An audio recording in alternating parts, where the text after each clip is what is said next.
ప్రభువైన యేసుక్రీస్తు నామంలో మీ అందరికీ వందనాలు. మార్టిన్ లూథర్ కింగ్, రిఫార్మిస్ట్, సంఘ సంస్కర్త, ప్రొటెస్టెంటిజంకి మూల పురుషుడు, పిత అయినటువంటి మార్టిన్ లూథర్ కింగ్ గారు ఇచ్చిన స్టేట్మెంట్ క్యాథలిక్ చర్చ్ ఎదుటి నిలబడి ఇలా అన్నారు: విశ్వాసము మాత్రమే, క్రీస్తు మాత్రమే, వాక్యము మాత్రమే, కృప మాత్రమే, రక్షణ అనేది వీటి ద్వారా మాత్రమే అని చెప్పారు. అప్పటిదాకా ఏంటంటే పాప క్షమాపణ పత్రాలని అమ్మేవారు. ఎన్ని పాపాలు చేసినా సరే, నేను ఇన్ని పాపాలు చేశానంటే వాటికి ఎంత రుసుము కట్టి ఆ క్షమాపణ పత్రం పోపు గారి సంతకంతో తీసుకుంటే అయిపోయింది, పాపాలు క్షమించబడతాయి అని చెప్పేవారు. అయితే స్క్రిప్చర్ కేవలము లేఖనంలో మార్టిన్ లూథర్ కింగ్ గారు చెప్పింది ఏంటంటే, విశ్వాసము ద్వారా మాత్రమే రక్షణ వస్తుంది, విశ్వాసానికి బయట రక్షణ లేదు. కేవలం వాక్యము ద్వారా మాత్రమే మనం రక్షణ పొందుతాము, వాక్యానికి బయట రక్షణ లేదు. యేసుక్రీస్తు ద్వారా మాత్రమే రక్షణ వస్తుంది, యేసుక్రీస్తుకు బయట రక్షణ లేదు. అలాగే కృప ద్వారా మాత్రమే మనం రక్షణ పొందుతాము, కృప ద్వారా కాకుండా ఇంకేది రక్షణ అనేది లేదు. మనము గత దినంలో విశ్వాసం గురించి మాట్లాడాము. అయితే యాకోబు భక్తుడు ఒక విషయాన్ని చెప్తున్నారు. 2వ అధ్యాయము, యాకోబు రాసిన పత్రిక 2వ అధ్యాయము 14వ వచనంలో ఫెయిత్ గురించి మాట్లాడుతూ, మనమందరము విశ్వాసము ద్వారా రక్షణ పొందామని నమ్ముతున్నాము. అయితే ఇక్కడ ఒక విశ్వాసం గురించి చెప్పబడుతుంది 14వ వచనంలో: నా సహోదరులారా, క్రియలు లేనప్పుడు ఎవడైనను తనకు విశ్వాసము కలదని చెప్పిన యెడల ఏమి ప్రయోజనము? అట్టి విశ్వాసం అతన్ని రక్షింపగలదా? అంటే మనము విశ్వాసము ద్వారా రక్షణ పొంది ఉన్నాము అని నమ్ముతున్నాము, పొందుతాము అని నమ్ముతున్నాము. అయితే లేఖనం ఏమంటుందంటే, విశ్వాసము బ్రతికి ఉండాలి అంటుంది. విశ్వాసము బ్రతికి ఉంటేనే ఆ విశ్వాసము నిన్ను రక్షించగలదు. ఒకవేళ విశ్వాసము బ్రతికి లేకపోతే అది నిన్ను రక్షించలేదు. విశ్వాసము క్రియలతో కూడినదైతేనే దానికి జీవం ఉన్నట్టు, లేకపోతే అది మృతమైనట్టు అని 26వ వచనము చెప్తా ఉంది. ప్రాణము లేని శరీరం ఎలాగు మృతమో అలాగే క్రియలు లేని విశ్వాసమును మృతము. 17వ వచనంలో అలాగే విశ్వాసము క్రియలు లేనిదైతే అది ఒంటిగా ఉండి మృతమైన దగును. విశ్వాసము చచ్చిపోతుంది. విశ్వాసము లేనివారు అల్ప విశ్వాసులు. విశ్వాసం ఉండి they have faith but it is dead faith. వారి విశ్వాసము మృతమైపోయింది. ఒక వ్యక్తి విశ్వాసి అవునా కాదా అనే విషయము వారు చేసే క్రియలను బట్టి మనం చెప్తాం. ఈ వ్యక్తి అవిశ్వాసి అని ఎలా చెప్తున్నాము? ఆ వ్యక్తి చేసే క్రియలు, ఆ క్రియలను బట్టి ఒక వ్యక్తి విశ్వాస అవిశ్వాస అనేది మనము నిర్ణయిస్తాం. ఈ చెట్టుకు ఉండే ఫలాలను బట్టి చెట్టు మంచి చెట్ట చెడ్డ చెట్ట అన్నది మనము నిర్ణయిస్తాం.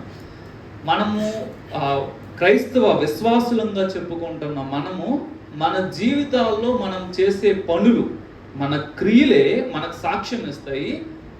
He belongs to the kingdom of God అనైనా, లేదంటే is not belong to the kingdom of God అనైనా చెప్తాయి. క్రియలు అనేవి బేసికల్గా రెండు రకాలు. ఒకటి దేవుని సంబంధమైనవి, 2 దుష్టుని సంబంధమైనవి. ఈ మధ్యలో న్యూట్రల్ తటస్థమైన స్థితిలో ఉన్న క్రియలేవి కూడా లేవు. ఉన్నవి దేవునికైనా చెందాలి, లేదంటే దుష్టునికైనా చెందాలి. ఎఫెసీయులకు రాసిన పత్రిక 5వ అధ్యాయము 11వ వచనంలో ఈ విధంగా రాయబడి ఉంది: నిష్ఫలమైన అంధకార క్రియలలో పాలివారై ఉండక వాటిని ఖండించుడి. అంధకార క్రియలు అనే మాట మనము ఇక్కడ చూస్తున్నాము. ఎవరైతే యేసుక్రీస్తునందు విశ్వాసం ఉంచారో వారికి అపోస్తులుడైన పౌలు గారు అంటున్నారు, మీరు అంధకార సంబంధమైన క్రియలలో పాలివారై ఉండకడి అని అంటున్నారు. Take no part in the deeds of darkness. ఎందుకు అని అంటే, మీరు అంధకార సంబంధులు కాదు కాబట్టి మీరు అంధకార సంబంధమైన క్రియలలో పాలివారై ఉండకుడి అన్న. సో దేవుడు ఏ విధముగా అయితే మంచికి, ప్రేమకు, కనికరానికి సోర్స్ అయి ఉన్నారో, ఆయన మూలమై ఉన్నారో, ప్రతి మంచి కూడా దేవుని నుండి కలుగుతుంది, ప్రతి నీతి కూడా దేవుని నుండి కలుగుతుంది, ప్రేమ అన్నది దేవుని నుండి కలుగుతుంది. అలాగే చీకటి నుంచి లేదంటే అపవాది నుంచి కలిగేది అంధకార సంబంధమైన క్రియలు. ఎలా అయితే దేవుడు ప్రతి మంచికి కర్త అయి ఉన్నాడో, ప్రతి కీడుకు కూడా లేదంటే అంధకార సంబంధమైన ప్రతి క్రియకు కూడా మూలము అపవాది. మీరు మునుపుట చీకటి అయి ఉంటిరి అని లేఖనం అంటుంది. ఒకప్పుడు మీరు చీకటిగా ఉంటిరి, అయితే ఇప్పుడు యేసుక్రీస్తునందు వెలుగై ఉన్నారు అని అంటుంది. రోమీలకు రాసిన పత్రికలో కూడా ఈ మాట ఉంది. రోమా పత్రిక 13వ అధ్యాయంలో ఈ చీకటి కార్యాల గురించి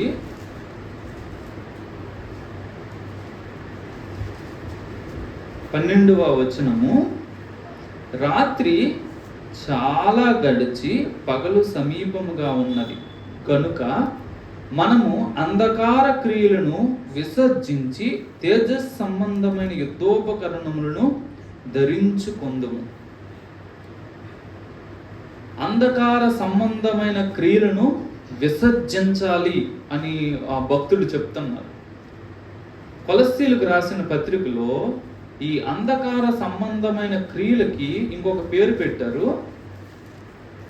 3వ అధ్యాయము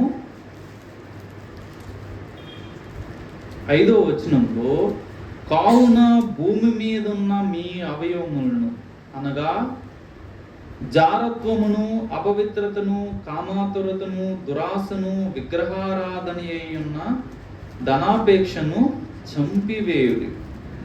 అంధకార క్రియలు, శరీర కార్యములు, అవయవములు, పేర్లు ఏవైనా సరే ఒక్కటే ఆ విషయాన్ని భక్తులు చెప్తున్నారు. ఏంటంటే, ఈ భూమి మీద కొన్ని కార్యాలు ఉన్నాయి. విశ్వాసి ఏం చేయాలంటే ఈ కార్యాలు తనలో ఉండకుండా వాటిని చంపివేయాలి. ఆ కార్యాలు అంధకారానికి సంబంధించింది. ఒక వ్యక్తి పరలోకం వెళ్తాడా, నరకం వెళ్తాడా అన్నది ఆ వ్యక్తి యొక్క కార్యాలు నిర్ణయిస్తాయి. క్రియలు ఒక వ్యక్తిని నిత్య జీవానికి తీసుకెళ్ళవు, కానీ ఆ వ్యక్తి నిత్య జీవానికి వెళ్తున్నాడా, నిత్య నాశనానికి వెళ్తున్నాడని వాని యొక్క క్రియలు చెప్తాయి. మంచి పనులు చేసిన వాళ్ళందరూ పరలోకం వెళ్ళరు, కానీ పరలోకం వెళ్ళే ప్రతి ఒక్కరు కూడా మంచి పనులు చేస్తారు. వీరు మంచి పనులు చేసినందుకు పరలోకం వెళ్ళరు, కానీ పరలోకం వెళుతున్న విశ్వాసి యొక్క ఫలము మంచితనం, మంచి క్రియలు కనిపిస్తాయి. సో అంధకార సంబంధులు, ఇప్పుడు విశ్వాసిగా నేను చెప్పుకుంటున్నాను, నేను విశ్వాసిని అని అంటున్నాను, కానీ నా క్రియలను చూసినప్పుడు ఈ క్రియలు అంధకారానికి సంబంధించినవైతే ఈ అంధకార క్రియలను చేసే వ్యక్తి తను చేరుకునే గమ్యం ఏంటి అని అంటే, అంధకార రాజ్యాధిపతి ఎక్కడ ఉంటాడో ఈయన కూడా అక్కడికి వెళ్తాడు. అందుకని యేసు ప్రభు వారు అంటున్నారు, నీ క్రియల విషయమై నువ్వు మారు మనస్సు పొందు అంటున్నారు. రెవల్యూషన్లో మనం చూస్తాము, దాని క్రియల విషయమై అది మారు మనస్సు పొందితే కానీ, లేకపోతే నేను ఒకసారి చూద్దాము ఆ వచనాన్ని. ప్రకటన గ్రంథము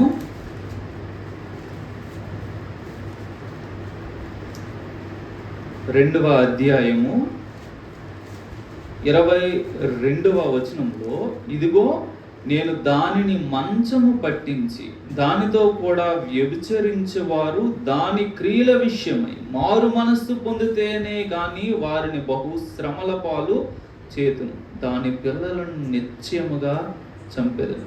అందువలన అంతరింద్రియములను హృదయములను పరీక్షించేవాడు నేనే అని సంఘములన్నీ తెలుసుకొను. కాబట్టి ఏంటంటే యేసు ప్రభువు వారు ఇప్పుడు నా క్రియలు చెప్తున్నాయి ఏంటంటే, స్టీఫెన్ నువ్వైతే విశ్వాసమని నీకు నువ్వు సర్టిఫికేషన్ ఇచ్చుకున్నావు, కానీ నువ్వు జీవిస్తున్న జీవిత విధానంలో నీ క్రియలు ఏం సాక్ష్యం ఇస్తున్నాయంటే నువ్వు పరలోక రాజ్యానికి చెందిన వ్యక్తివి కాదు అని చెప్తున్నాయి. లేదు నేను యేసుక్రీస్తునందు విశ్వాసం ఉంచాను, నా పాపాన్ని ఆయన ఎదుట నేను ఒప్పుకున్నాను అని నేను అంటాను. ఇప్పుడు నా క్రియలు ఏమంటాయి అంటే, లేదు నువ్వు అలా చెప్తున్నావు, కానీ నీవు జీవిస్తున్న ఈ జీవిత విధానము ఏమని సాక్ష్యం ఇస్తుందంటే నువ్వు పరలోకానికి చెందిన వ్యక్తివి కాదు. మరి నేనేం చేయాలి? కాంట్రాస్ట్గా ఉంది. ఏంటంటే యేసుక్రీస్తునందు నేను విశ్వాసం ఉంచాను, యేసుక్రీస్తునందు నా పాపాన్ని నేను క్షమించుకున్నాను, నేను క్షమించబడ్డాను, నేను నిత్య జీవాన్ని పొందుతాననే నిరీక్షణతో బ్రతుకుతున్నాను. అయితే నా జీవితంలో నేను చేసే పనులు ఎలా ఉన్నాయనంటే అంధకార రాజ్యానికి లేదంటే అంధకార సంబంధమైన క్రియలను నేను చేస్తూ అంధకార రాజ్యాధిపతి అధికారం క్రింద నేను బ్రతుకుతున్నానని చెప్తున్నాను. ఈ యొక్క వ్యత్యాసకరమైన పరిస్థితిలో మనం చేయగలిగింది ఏంటంటే, ఒక వ్యక్తి ఎవరిలోనైనా సరే తాను విశ్వాసినని చెప్పుకుంటూ తనలో అంధకారానికి సంబంధించిన కార్యాలు తను కనుగొన్నట్లయితే తను చేయాల్సింది తన క్రియల విషయమై మారు మనస్సు పొందాలి. అక్కడ లిస్ట్ ఇచ్చారు, ఆ లిస్ట్లో ఏవైనా నాలో ఉన్నాయా అని నేను పరీక్షించుకొని అవి నాలో ఉన్నాయి అని నాకు అర్థమైనప్పుడు నేను చేయాల్సిన పని ఏంటంటే, ప్రభా నేను వెలుగు సంబంధిని, నేను పరలోక రాజ్య సంబంధిని అని నేను చెప్పుకుంటున్నాను, కానీ నాలో ఈ అంధకార రాజ్య సంబంధమైన కార్యాలు కనిపిస్తున్నాయి, నన్ను క్షమించు ప్రభువా, ఈ కార్యాల నుంచి నేను మారు మనస్సు పొందుతున్నానని దేవుని ఎదుట ఒప్పుకొని ఆ కార్యాలలో మనం మారు మనస్సు పొందాలి. ఒకవేళ లేకపోతే ఆ కార్యాలు మనల్ని నిత్యాగ్నిలోనికి తీసుకొని వెళ్ళిపోతాయి. అక్కడ చంపేయండి అనే మాట మనము చూస్తున్నాము. ఎప్పుడు చంపగలము? When we have no mercy. కోడి మీద కనికరం ఉందనుకోండి, కోడిని కొయ్యగలమా? కొయ్యలేము. మనకు ముక్క వెళ్ళాలంటే మెర్సిలెస్గా దాన్ని కిల్ చేయాలి. కనికరిస్తే చంపలేం. యుద్ధానికి వెళ్ళేవారు ఎవరు ఈ కనికరం అనే ఆ విషయంలో చచ్చిపోతారు వాళ్ళు. ఒకవేళ కనికరం ఉంటే యుద్ధానికి వెళ్ళలేదు. క్రైస్తవుడు ఇతరులతో కాదు యుద్ధం చేసేది, క్రైస్తవుడు ముందు తనతో తాను యుద్ధం చేయాలి. ఎందుకనంటే ఒక విచిత్రమైన పరిస్థితి క్రైస్తవంలో ఏర్పడుతుంది. పుట్టుకతో చీకటితో సంబంధిగా పుడతాడు. పుట్టడమే చీకటి సంబంధిగా పుడతాడు.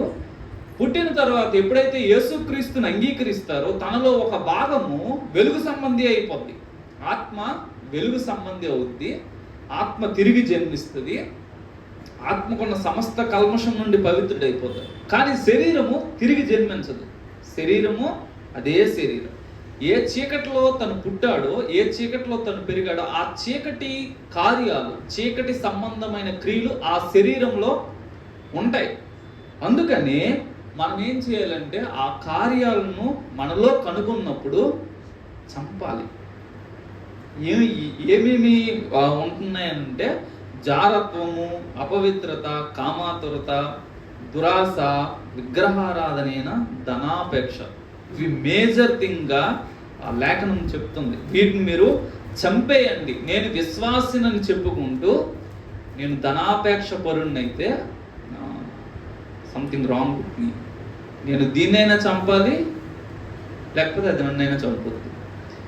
క్రైస్తవుడు ఎప్పుడైతే అంధకార సంబంధమైన కార్యాలను తనలో కనుగొంటాడో ఇమ్మీడియట్గా తను వాటి మీద యుద్ధము ప్రకటించాలి. ప్రకటించి వాటిని తనలో ఉండకుండా నాశనం చేయాలి. లేకపోతే అవే వీడిని నాశనము చేస్తాయి. 8వ వచనంలో ఇంకొక విషయాన్ని చెప్తున్నారు. ఇప్పుడైతే మీరు కోపము, ఆగ్రహము, దుష్టత్వము, దూషణ, మీ నోట బూతులు అను వీటన్నిటిని విసర్జించుడి. కొన్ని చంపాలి, కొన్నింటిని విసర్జించాలి. చంపేవి బొత్తిగా నాశనం చేయాలి, విసర్జించాల్సినవి బొత్తిగా విసర్జించాలి. ఒకవేళ ఇవి అలా చేస్తూ ఉంటున్నట్లయితే గలతీయులకు రాసిన పత్రికలో ఒక హెచ్చరిక మాట చెప్తుంది. బైబిల్ ఈ విధంగా సెలవిస్తుంది. గలతీయులకు రాసిన పత్రిక 5వ అధ్యాయము 19వ వచనములో శరీర కార్యములు స్పష్టమై ఉన్నవి. అవేవనగా జారత్వము, అపవిత్రత, కాముకత్వము, విగ్రహారాధన, అభిచారము, ద్వేషములు, కలహము, మత్సరములు, క్రోధములు, కక్షలు, భేదములు, విమతములు, అసూయలు, మత్తతలు, అల్లరితో కూడిన ఆటపాటలు మొదలైనవి.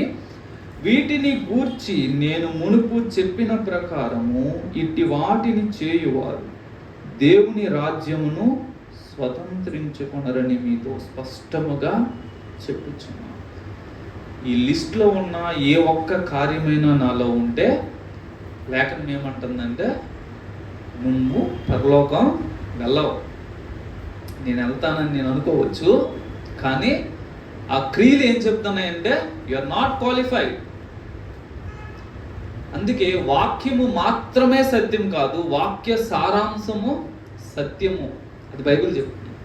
వాక్యమే సత్యం అని ఒక దగ్గర, నీ వాక్య సారాంశమే సత్యమని ఇంకొక దగ్గర రాయబడి. కాబట్టి లేఖనములో ఒక భాగం, యేసుక్రీస్తునందు విశ్వాసం ఉంచు వారందరూ నిత్య జీవము కలిగిన వారే. అది వాస్తవం. అయితే ఆ విశ్వాసం ఉంచిన వారు విశ్వాసం ఉంచారు అనడానికి తగిన క్రియలు వారి జీవితంలో కనిపించాలి. లేదంటే రూట్, ఫలము సరిగా లేదని అంటే దాని అర్థం ఏంటంటే రూట్ సరైనది కాదని. నేను యేసునందు విశ్వాసం ఉంచానని నాకు నేను టెస్టిమనీ ఇచ్చుకుంటున్నాను, సాక్ష్యం చెప్తున్నాను, నేను ఈ విధంగా యేసు ప్రభువుని తెలుసుకున్నానని. కానీ నా యొక్క ఫలాలు, నా యొక్క క్రియలు దీనితో ఏకీభవించకపోతే, నేను విశ్వాసం ఉంచానని చెప్పుకుంటున్న నా సాక్ష్యంతో ఏదో తప్పు ఉంది, నేను విశ్వాసం ఉంచాను అనే భ్రమలో బ్రతికేస్తున్నానేమో. అందుకని క్రైస్తవుడు క్రియల విషయమై జాగ్రత్త వహించాలి. మన క్రియలు మనల్ని పరలోకం తీసుకెళ్ళవు, కానీ నువ్వు పరలోకానికి చెందిన వ్యక్తివా కావా అనేవి క్రియలు నిర్ణయిస్తాయి. ఆ క్రియలను బట్టే నేను పరలోకం వెళ్తానా లేదనేది నాకు అర్థమవుద్ది. ఏ వ్యక్తి కూడా అన్ఎక్స్పెక్టెడ్గా హెల్లో ల్యాండ్ కాడు. అది బిలీవర్ అనబడిన వాడు ఎవరు కూడా అయ్యో నేను పరలోకం వెళ్తానని నరకానికి వచ్చానే అని అనుకోరు. వారికి తెలుస్తుంది, వారి అంతరాత్మ వారికి సాక్ష్యం ఇస్తుంది, లేఖనము వారికి సాక్ష్యం ఇస్తుంది. నువ్వు పరలోకం వెళ్తానని అంటున్నావు, కానీ నీ జీవితంలో ఈ క్రియలు మాత్రం దానికి సరిపోలట్లేదు, నీతో ఏదో తప్పు ఉంది, సరిచూసుకో అని లేఖనం చెప్తున్నప్పుడు ఆ వ్యక్తి నిజంగా విధేయుడైతే ఈ లేఖనము నాలో ఉన్న ఈ దోషాలన్నింటినీ ఎత్తి చూపెడుతుంది, కాబట్టి వీటి వలన నేను నాశనం అయిపోకుండా వీటి విషయమై నేను మారు మనస్సు పొందాలని ఆ వ్యక్తి ఆలోచిస్తారు. లేదు అంటే లేఖనం అలాగే అంటది, అవన్నీ వాస్తవాలు ఏంటి అనేసి పక్కన పడేసి తన నరకాగ్నికి వెళ్ళిపోతారు. యేసు ప్రభువు వారు మత్తయి సువార్త 5వ అధ్యాయంలో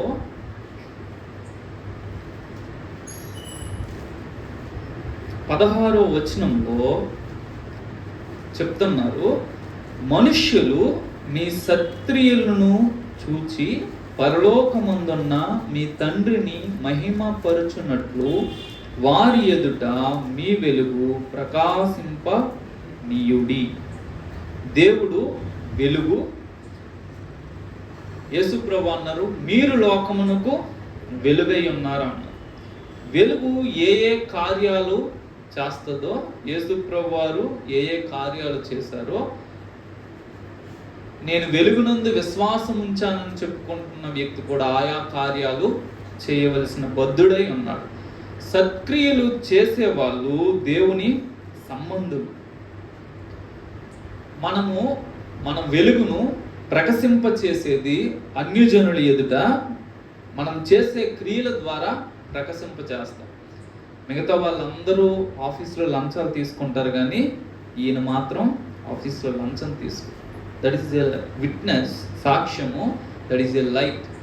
మనము చేసే సత్క్రియ మిగతా వాళ్ళందరూ ఎవరిని పట్టించుకోరు, కానీ ఈయన ఇతరుల గురించి కన్సర్న్ కలిగి ఉంటారు, ఇతరుల గురించి ఆలోచిస్తారు, ఇతరుల అక్కరతలో పాలు పంచుకుంటారు, ఇతను మంచి చేస్తారు, ఇతను అనేక మందికి సహాయం చేశారు.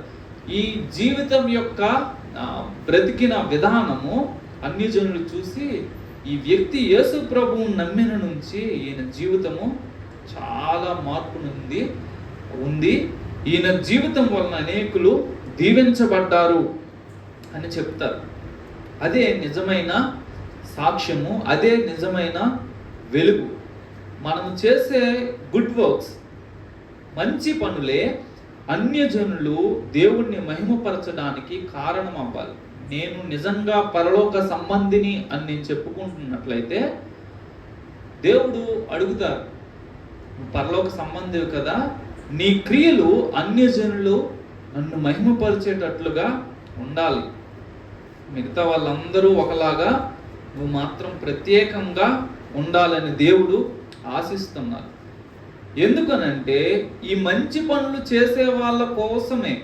అంటే ఎవరైతే తన యందు విశ్వాసం ఉంచుతారో వారు మంచిగా బ్రతికే వారై ఉండాలని మాత్రమే యేసుప్రభువారంట తన ప్రాణాన్ని పెట్టారు. తీతుకు రాసిన పత్రికలో ఈ మాట చెప్తున్నారు. 2వ అధ్యాయము 14వ వచనం. ఆయన సమస్తమైన దుర్నీతి నుండి మనలను విమోచించి సత్క్రియలందు ఆసక్తి గల ప్రజలను తన కోసరము పవిత్రపరచుకొని తన సొత్తుగా చేసుకున్నట్టుకు తన్ను తానే మన కొరకు అర్పించుకొనడు. యేసుప్రభు వారు ఎందుకు తనను తాను అర్పించుకున్నారంటే మనల్ని రక్షించి మనము మంచి పనులు చేస్తాము, సత్క్రియలు చేస్తాము అనే ఉద్దేశంతో మన కోసం తన ప్రాణాన్ని పెట్టారు. 3వ అధ్యాయం 8వ వచనంలో కూడా ఈ మాట నమ్మదగినది గనుక దేవుని యందు విశ్వాసముంచిన వారు సత్క్రియలను శ్రద్ధగా చేటి యందు మనస్సుంచినట్లు నీవు ఈ సంగతులను గూర్చి దృఢముగా చెప్పుచుండవలనని కోరుచున్నాను. నేను యేసునందు విశ్వాసం ఉంచానని నేను చెప్పుకుంటున్నప్పుడు లేఖనం అంటుంది అది మంచిది, అయితే నువ్వు మంచి పనులు చేసే విషయంలో కూడా శ్రద్ధ కలిగి ఉండాలి. మంచి పని చేసే అవకాశం వచ్చినప్పుడు వాటిని మనము చేయకుండా తప్పించుకోకూడదు. ఎందుకనంటే ఆ పని నీవు చేయాలని యేసయ్య నీ కొరకు తన ప్రాణాన్ని పెట్టారు. ఆ మంచి పని నీ చేత చేయించడం కొరకే యేసుప్రభు వారు తన ప్రాణాన్ని పెట్టారు. మనము యేసునందు విశ్వాసం ఉంచి సత్క్రియలు చేసే వారమైతే దేవుడు సంతోషిస్తారు. దేవుడు మనకి క్రియలకు ఫలాన్ని ఇస్తారు. ప్రకటన గ్రంథంలో 14వ అధ్యాయంలో ఒక మాట చెప్పబడుతూ ఉంది. 14వ అధ్యాయము 13వ వచనంలో అంతటా ఇప్పటి నుండి ప్రభువునందు మృతులు ధన్యులని వ్రాయమని పరలోకము నుండి ఒక స్వరము చెప్పగా వింటిని. నిజమే, వారు తమ ప్రయాసములు మాని విశ్రాంతి పొందుదురు, వారి క్రియలు వారి వెంట పోవునని ఆత్మ చెప్పుచున్నాడు. మనం పరలోకం వెళ్ళినప్పుడు మన వెంట బంగారము, వజ్రాలు, ఇల్లులు, ప్రాపర్టీస్, స్టాక్ మార్కెట్ షేర్లు ఇవన్నీ పట్టుకెళ్ళం, కానీ పట్టుకెళ్ళేది క్రియలు. దేవుడు మనకిచ్చిన ఆశీర్వాదాలతో మనము చేసిన క్రియలను పట్టుకెళ్తాం. దేవుడు డబ్బులు ఇచ్చాడు కానీ డబ్బుని తీసుకెళ్ళను. దేవుడు పదవులు ఇచ్చాడు కానీ పదవుల్ని తీసుకెళ్ళను. దేవుడు ఇంటిని ఇచ్చాడు, ఇంటిని తీసుకెళ్ళను. దేవుడు ఆస్తులు ఇచ్చారు, ఆస్తుల్ని తీసుకెళ్ళను. కానీ వీటన్నిటినీ ఉపయోగించి మనము చేసే క్రియలు, చేసే మేలులు మన వెనకాతల వస్తాయి. క్రియలు మన వెనకాతల వస్తాయి.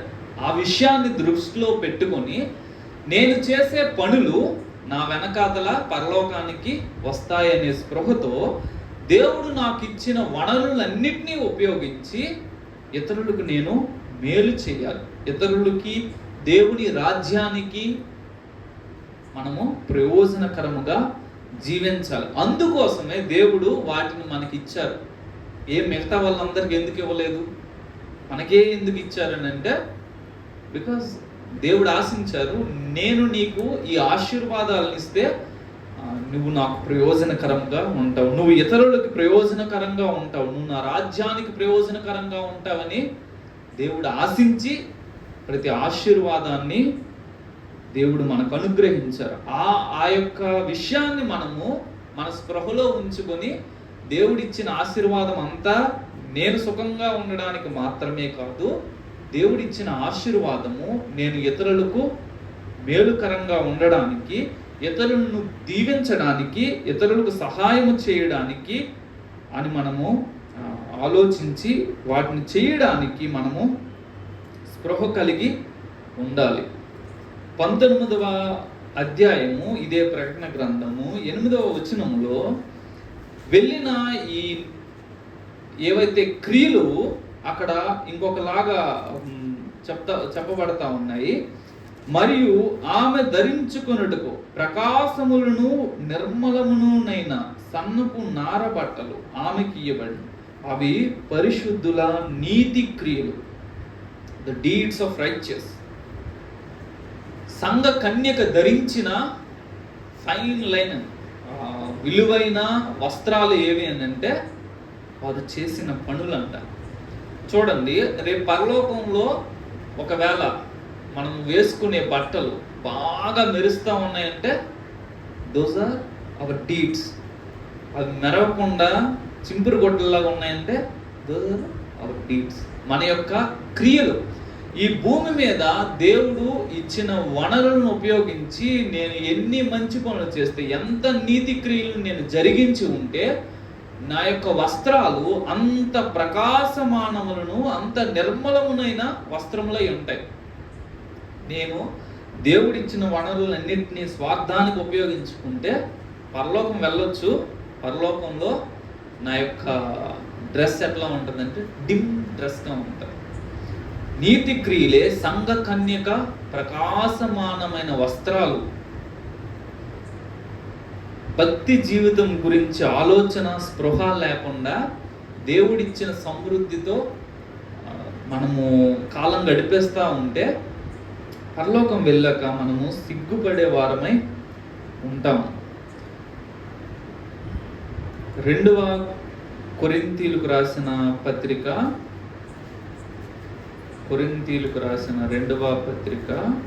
5వ అధ్యాయంలో ఒక మాట చెప్పబడతా ఉంది. అపోస్తలుడైన పౌలు 9-10 వచనాల్లో, కావున దేహమందున్నను దేహమును విడిచినను ఆయనకి ఇష్టలమై ఉండవలనని మిగుల అపేక్షించుచున్నాను.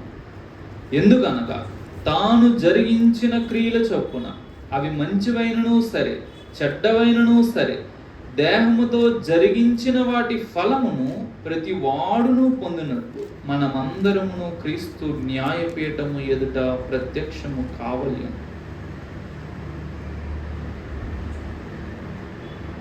దేహంలో ఉన్న దేహాన్ని విడిచిన మేము ప్రభువుకి ఇష్టలంగా బ్రతకాలని అనుకుంటున్నాం. ఎందుకు అనంటే ఒక రోజు వస్తుంది, ఆ రోజు ఈ దేహముతో మేము జరిగించిన క్రియలన్నిటిని బట్టి దేవుని ఎదుట తీర్పు పొందడానికి నిలబడబోతాం. క్రీస్తు న్యాయపీఠము. క్రైస్తవులకు తీర్పు లేదు, అది అందరికీ తెలిసిన సత్యం. క్రైస్తవులు తీర్పు లేదు, కానీ న్యాయ తీర్పు ఉంది. న్యాయపీఠం ఎదుట నిలబడతాము అనే స్పృహ మనము కలిగి ఉండాలి. యేసుక్రీస్తునందు విశ్వాసం ఉంచేవానికి తీర్పు తీర్చబడదు. ఏ తీర్పు తీర్చబడదు? నరకానికి వెళ్ళాలా పరలోకానికి వెళ్ళాలా అనే తీర్పు విశ్వాసికి ఉండదు. అయితే నిత్యత్వంలో ఏ స్థానంలో ఉండాలి, నిత్యత్వంలో ఎటువంటి బహుమానాన్ని పొందాలి అనేది న్యాయ తీర్పుకు లోబడి ఉంటుంది. దేవుడు ఎవరికి ఫేవరెటిజం చూపించడు. ఒక వ్యక్తి నరకానికి వెళ్తున్నాడంటే వాడి క్రియలను బట్టి వాడు నరకానికి పోతున్నాడు. ఒక వ్యక్తి పరలోకం వచ్చారంటే వారి క్రియలను బట్టి ఆయన వస్తున్నారు.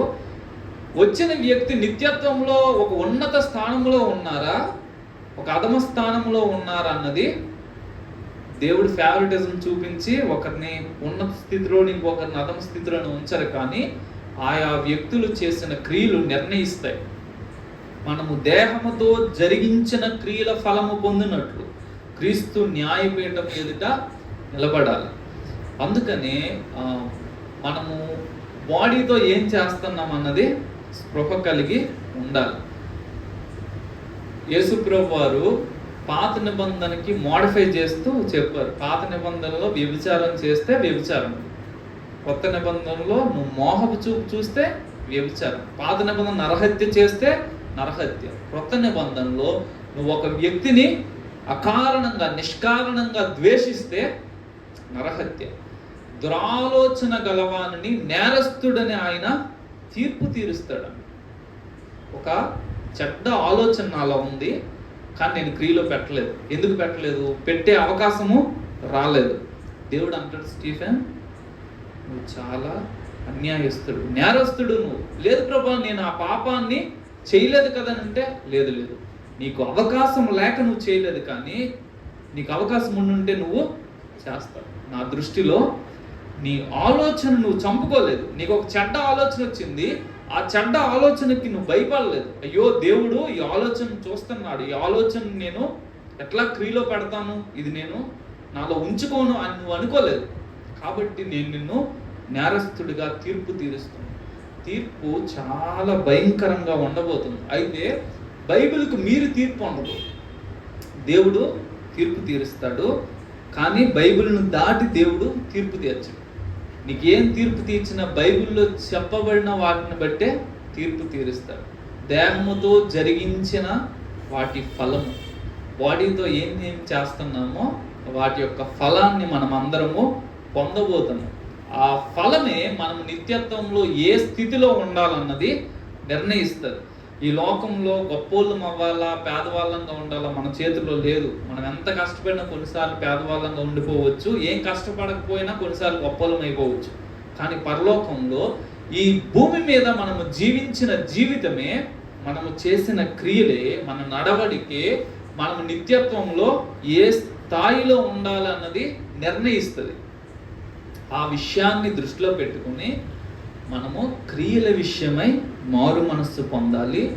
మనము వెలుగు సంబంధుల వలె నడుచుకోవడానికి మనల్ని మనము మార్చుకోవాలి. చివరగా ఒక మాట, ప్రకటన గ్రంథము 22వ అధ్యాయము 12వ వచనంలో 11-12 వచనాలు, అన్యాయము చేయవాడు ఇంకనూ అన్యాయమే చేయనిమ్ము, అపవిత్రుడైన వాడు ఇంకనూ అపవిత్రుడుగానే ఉండనిమ్ము, నీతిమంతుడు ఇంకనూ నీతిమంతుడుగానే ఉండనిమ్ము, పరిశుద్ధుడు ఇంకనూ పరిశుద్ధుడుగానే ఉండనిమ్ము. ఇదిగో త్వరగా వచ్చుచున్నాను, వాని క్రియ చొప్పున ప్రతి వానికి ఇచ్చుటకు నేను సిద్ధపరిచిన జీతము నా యొద్ద ఉన్నది.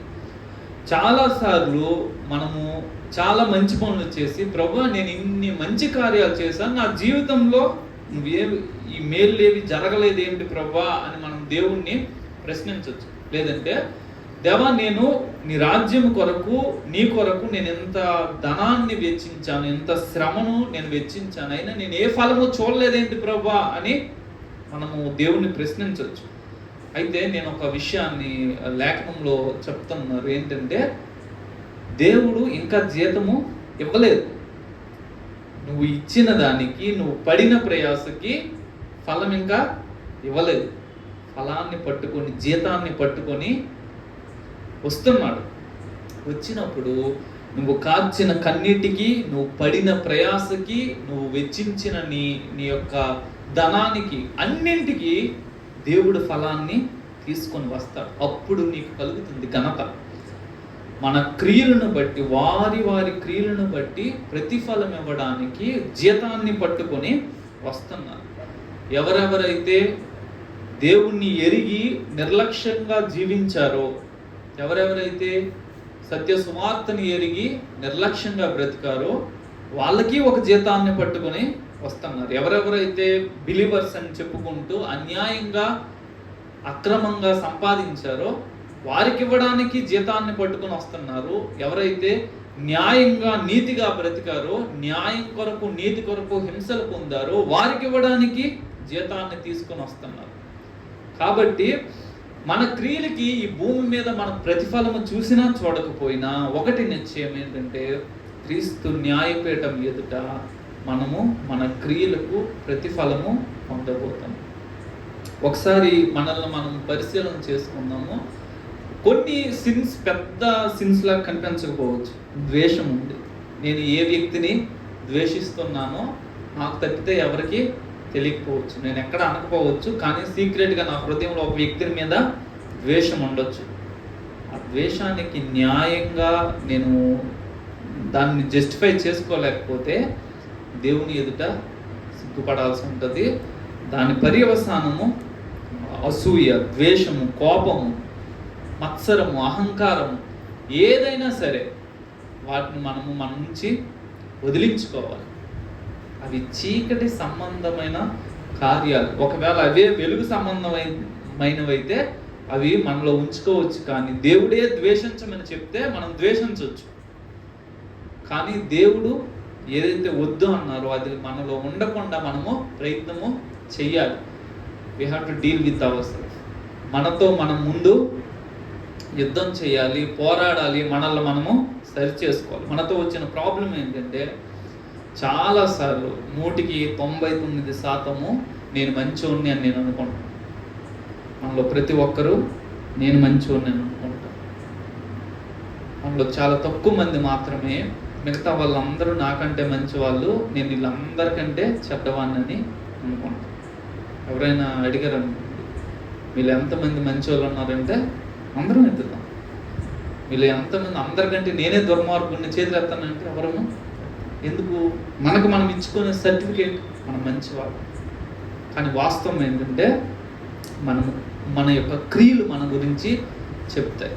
కాబట్టి మనల్ని మనం పరిశీలన చేసుకొని we have to study our self. And ఏదైనా మనలో బైబిల్కి వ్యతిరేకంగా, ఏదైనా మనలో చీకటికి సంబంధమైనది కార్యాలు ఉంటే వాటిని లయపరుచుకోవాలి, వాటిని నాశనం చేయాలి.